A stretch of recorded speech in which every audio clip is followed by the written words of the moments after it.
This is the Titanic, one of the most famous shipwrecks in history. Before it disappeared into the Atlantic, the ship sent out a distress signal that pinpointed its exact location. That signal was enough for a nearby ship, the RMS Carpathia, to rush in and save all the survivors. It would sound like finding the wreck later would be just as easy, right? It's a giant ship after all. Well, not exactly. In fact, it took 70 years of failed attempts and many leaps in technology to finally track it down. So, if the Carpathia was able to rescue survivors near the Titanic's final coordinates, why was finding the wreck so difficult? Well, you see, the Titanic just didn't sink in a straight line and land perfectly in one spot on the ocean floor. As the ship broke apart, it drifted.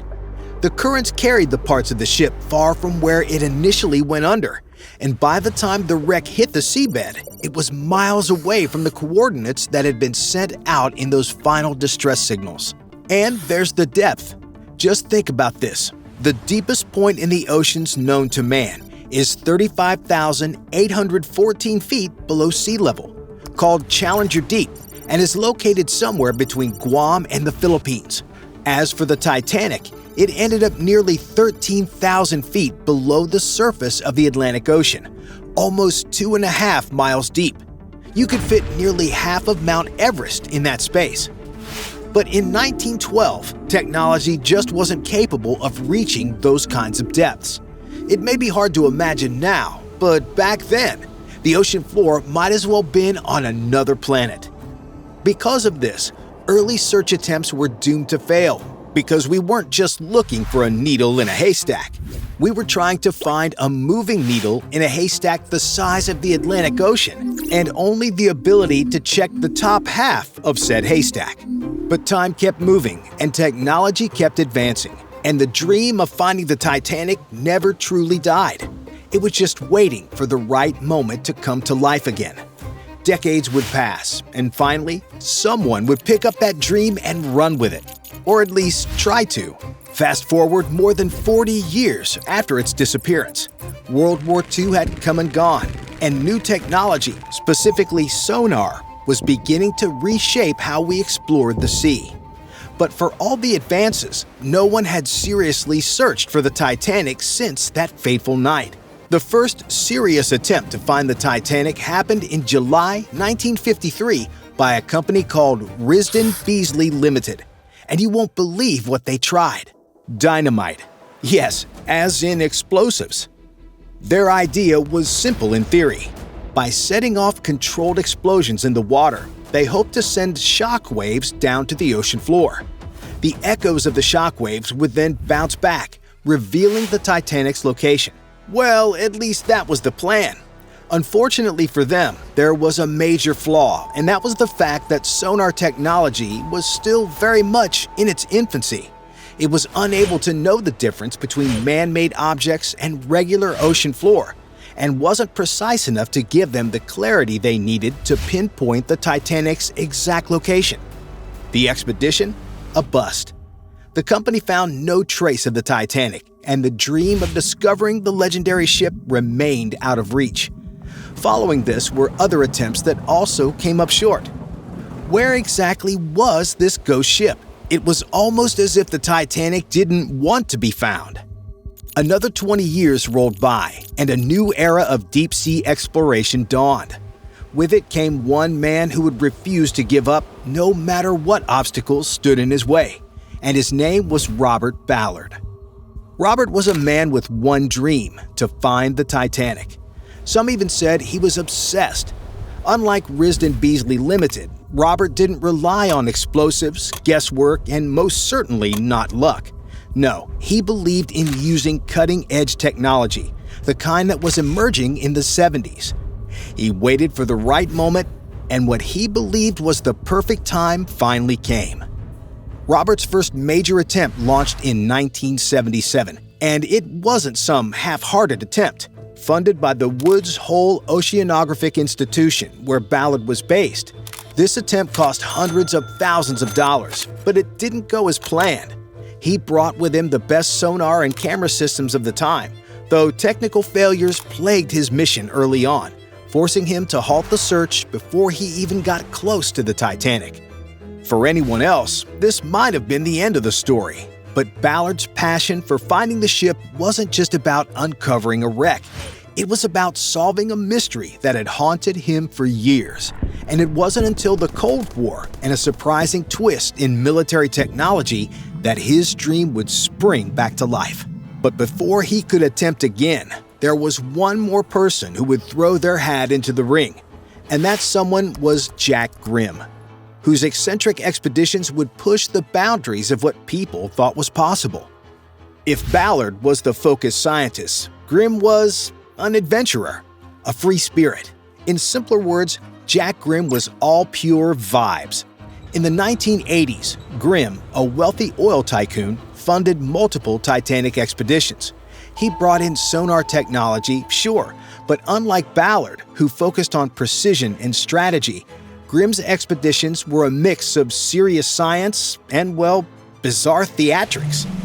Grimm wasn't content with just sending sonar equipment to the depths of the ocean. Nope. For good measure, he even wanted to bring along a monkey. Hold on, pause. A monkey? Yep, you heard that right. This wasn't just a scientific expedition, it was a spectacle. Imagine having so much money that you didn't know what to do with it. So you think about taking a monkey with you on your Bikini Bottom adventures. To be fair, Grimm did have serious researchers and new technology on board, but his flair for the dramatic often overshadowed the scientific effort. He even managed to locate actual wreckage sites, but none of them turned out to be the Titanic. Despite his wealth and enthusiasm, Grimm came up empty-handed. And as the 1980s moved forward, it was clear that finding the Titanic wasn't going to be a matter of throwing money at the problem. It required something more, something that Robert Ballard had. Grimm's wild behavior nearly cost him his credibility, proving that even with resources, finding the Titanic was no easy feat. But while the world was distracted with the spectacle that was Grimm's methods, Ballard was getting closer, and he was about to gain an unexpected advantage that would change the course of his search. Here's where things get interesting. By the mid-1980s, the Cold War was in full swing, and the U.S. Navy had a problem. Two of their nuclear submarines, the USS Thresher and the USS Scorpion, had sunk into the North Atlantic, and they desperately needed someone to find them. Who better to ask than Robert Ballard? The Navy knew that Ballard had the skills and the technology to search for deep-sea wrecks, so they made him a deal. They agreed to fund his Titanic expedition, but in exchange, he had to use their equipment to first locate the sunken submarines.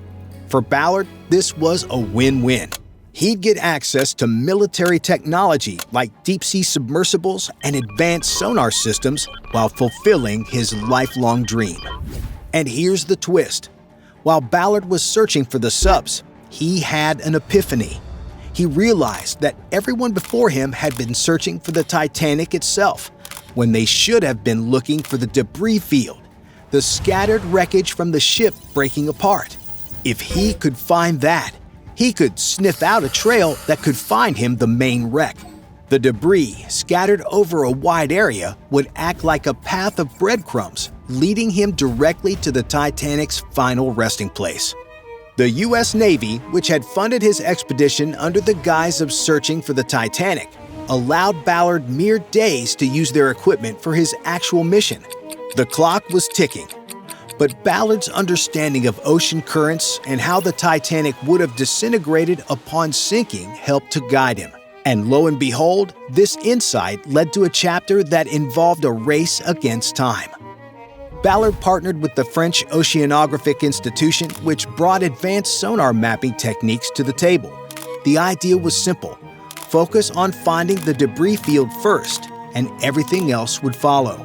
And so they began, scouring the ocean floor, dividing it into meticulous grids, scanning foot by foot. With only 12 days left on his mission, the pressure on Ballard and his team was immense. Time was running out, stamina was diminishing, and morale was low. Just when hope seemed to be running out, on September 1st, 1985, the cameras picked up something unusual, a man-made object. And not just any object, it was a boiler. Finally, a breakthrough. They had finally found a boiler with an exact match to the ones used on the Titanic. Excitement surged through the team. Now they were hot on the trail. Soon after, more and more pieces of the wreckage emerged. Furniture, pieces of the ship, even plates used on the ship.